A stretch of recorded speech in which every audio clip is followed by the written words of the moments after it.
Alhamdulillahi Rabbil Alamin.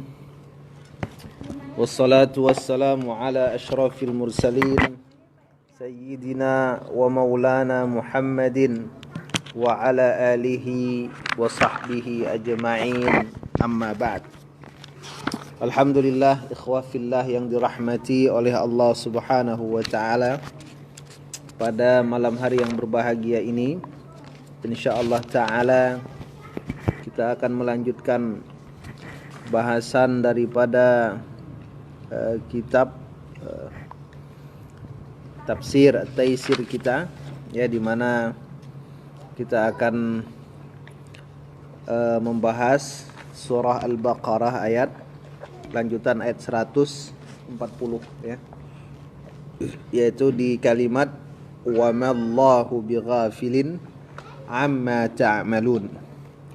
Dan Allah subhanahu wa ta'ala tidak lalai dari apa yang kalian perbuat, kalian lakukan. Qala al-musannif rahimahullahu ta'ala, falihada qala wa mallahu bighafilin amma ta'malun. Dan oleh karena itu atau karena ini, ya, maksudnya mereka telah melakukan kezaliman dengan menyembunyikan persaksian di sisi mereka dari Allah, maka Allah mengatakan wa mallahu bighafilin amma ta'malun, sesungguhnya Allah tidak lalai dari apa yang kalian lakukan.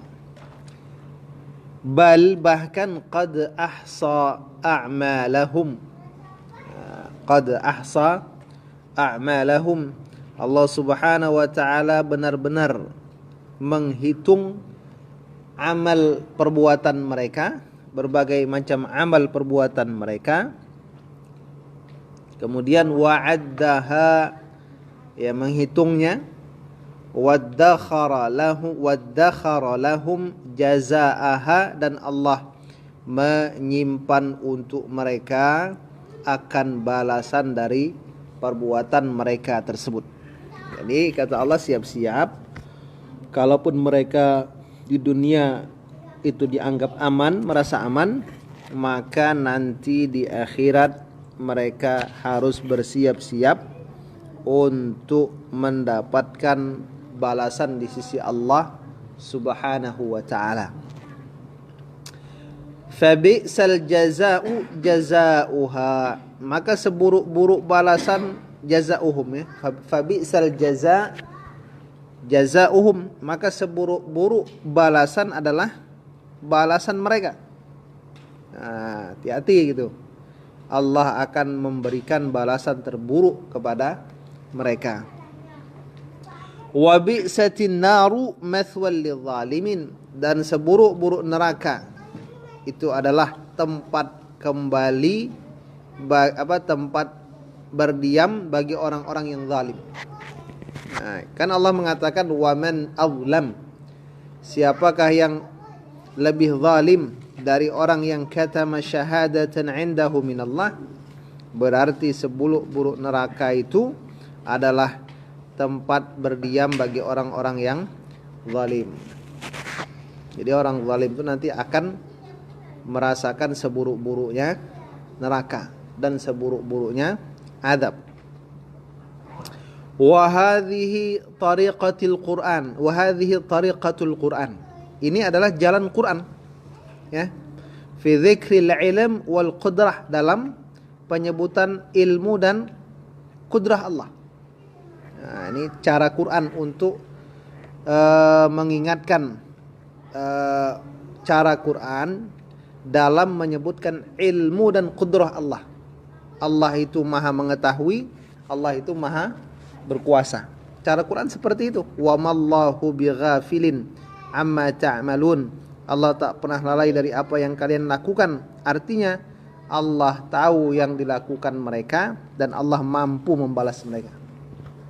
Nah, caranya. Jadi ini ancaman tidak langsung tapi bahaya, kan gitu kan? Gertaknya ngeri gitu. aqibal ayatil mutadamminati lil a'mal allati yujaza 'alaiha. Nah, jadi ini adalah jalan cara Al-Quran dalam menyebutkan ilmu dan qudrah Allah setelah ayat-ayat yang al-mutadamminah, mengandung apa? Mengandung bagi perbuatan-perbuatan yang ia akan dibalasi atasnya. Jadi penutupnya itu memberikan kesimpulan dari kesimpulan dari ayat tersebut. Jadi penutupnya itu menjadi kunci. Nah, gitu. Kunci dari ayat. Jangan coba-coba berbuat zalim. Kenapa? Karena Allah tidak pernah lari dari yang mereka lakukan. Nah, gitu.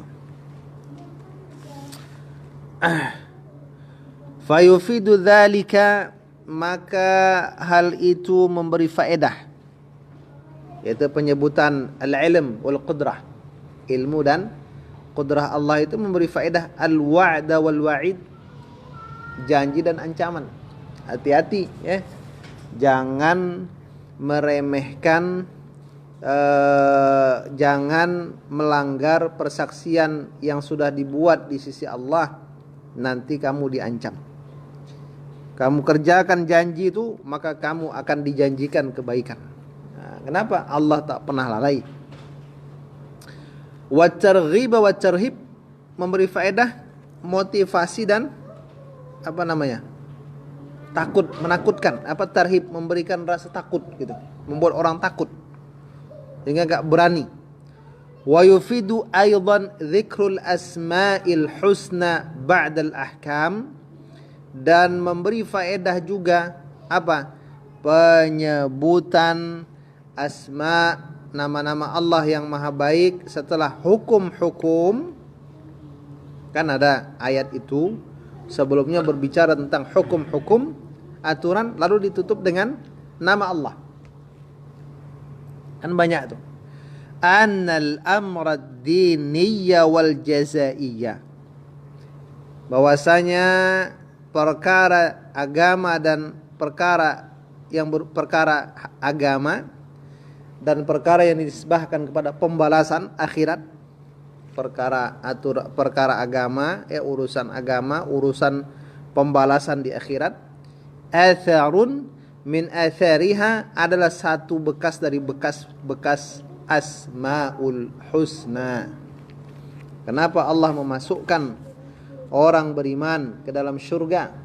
Karena Allah Subhanahu wa taala itu Ar-Rahman, Ar-Rahim, Ar-Rahim. Nah, gitu kan? Kenapa Allah memasukkan orang-orang? Kenapa Allah mengingatkan kita jangan sampai kita itu masuk neraka? Karena Allah itu syadidul iqab. Nah, gitu. Wa mujibun min mujibatiha wa hiya muqtadiyatul lahu, dan mujibun ya. Mujibun itu sesuatu yang mewajibkan ya. Dari mujibatiha, dari salam.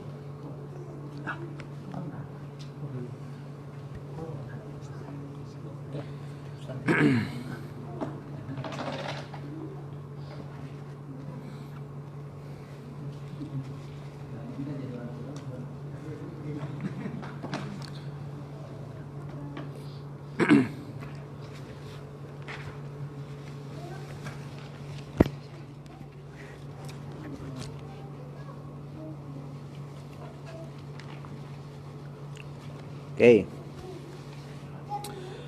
Jadi atharun min athariha ya, pengaruh asmaul husna, dan juga wa mujibun min mujibatiha.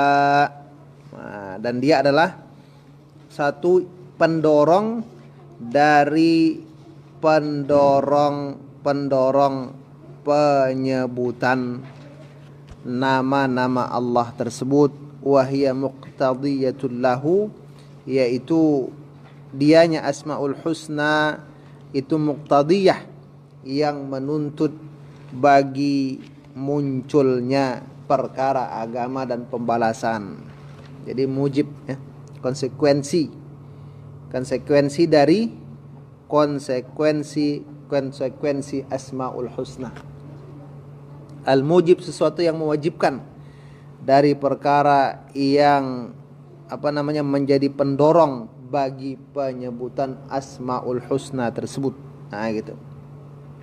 Dan Asmaul Husna menuntut munculnya Amruddin dan Al-Jazai tadi. Amruddin dan Al-Amrul Jazai. Jadi Asmaul Husna menyebabkan munculnya pengaruh terhadap semua yang manusia lakukan, dan Asmaul Husna menyebabkan apa yang dilakukan oleh manusia itu memiliki konsekuensi, akibat. Nah gitu. Jadi kalau kita fahami inti makna dari Al-Asmaul Husna, maka kita akan bisa menjadi hamba yang benar-benar bertakwa kepada Allah. Misalnya kita baca misalnya Alhamdulillahi Rabbil Alamin. Nah di situ ada kata Allah. Kalau kita dalami, kita fahami apa makna Allah, nanti di situ kita akan menjadi hamba yang benar-benar bertauhid. Lalu di situ ada Rabbil. Rabb, apa itu Rabb? Kita fahami makna Rabb, maka kita akan muncul pada diri kita itu rasa rindu untuk dekat kepada Allah dan pengagungan terhadap Allah.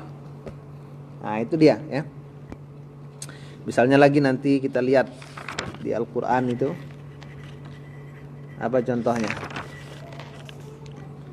Apa Tad? Misalnya ada ayat menyebutkan di situ kan, wa kadza, nanti ayat 143 ada kalimat innallaha bin-nasi laraufur rahim. Sesungguhnya Allah itu terhadap manusia benar-benar maha Ar-Raufur Rahim, maha penyayang lagi maha pengasih. Kan itu. Nah ini kenapa muncul ungkapan itu? Lihat ayat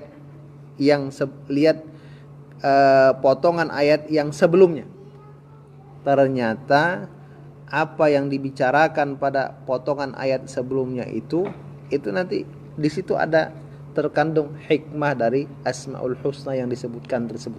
Nah gitu. Kita cukupkan dulu ya baik, lanjut sedikit lagi. Tsumma qala ta'ala, kemudian Allah Subhanahu wa taala berfirman,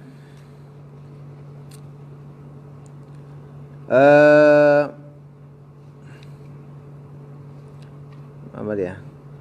Tilka ummatun qad khalat, itu adalah umat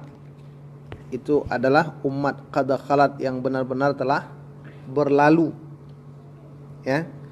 Itu adalah umat yang benar-benar telah berlalu tentang tingkah mereka.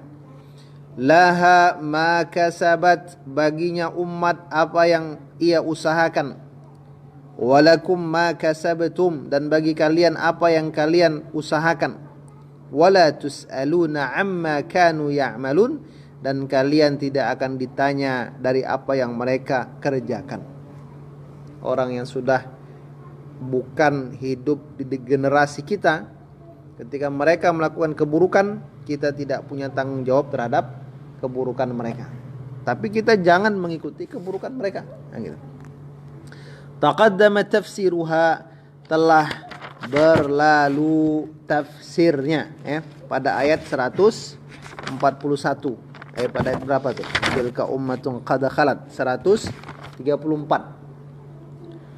Wa karraraha, dan Allah mengulangi ini ayat liqat'it ta'alluqi bil makhluq, untuk memotong kaitan hati dengan makhlukin. Jadi kita tuh jangan pernah mengaitkan kebaikan kita, kemudian kepastian kita akan masuk ke dalam surga itu dengan siapapun. Nah gitu. Wa annal mu'awwala alaihi, ma ittasafa bihil insan, dan bahwasanya yang disandarkan atasnya itu adalah apa yang manusia bersifat dengannya. Jadi kalau kita mau disandarkan ya kepada kebaikan, kita harus memiliki sifat baik dan berlaku baik. Nah gitu. La amalu aslafihi wa abaihi, bukan perbuatan pendahulu kita. Kalau nenek moyang kita dulu orang baik, belum tentu kita jadi orang baik. Belum tentu kita dianggap sebagai orang baik. Kalau mau jadi baik, sandarkan itu kepada kita sendiri. Nah gitu. Jangan main-main gitu kan. Dulu nenek saya wali. Memangnya kalau neneknya wali apa dia wali? Nah, gak ada hubungan gitu. Fannaf'ul haqiqi bil a'mal, maka manfaat yang bersifat sebenarnya itu dengan amal. Jadi kemuliaan kita itu tergantung pada amal kita. Itu maksudnya. Kemuliaan kita tergantung pada amal yang kita miliki. La bil intisabil mujarradi lirrijal, tidak dengan penghubungan, intisab, penghubungan semata-mata dengan seseorang gitu. Jadi ya yang sudah meninggal dari nenek moyang kita itu ya mereka dengan Allah. Kita mau jadi orang baik, kita sendiri yang berbuat kebaikan. Nah gitu. Tandai sampai ayat 141 ya.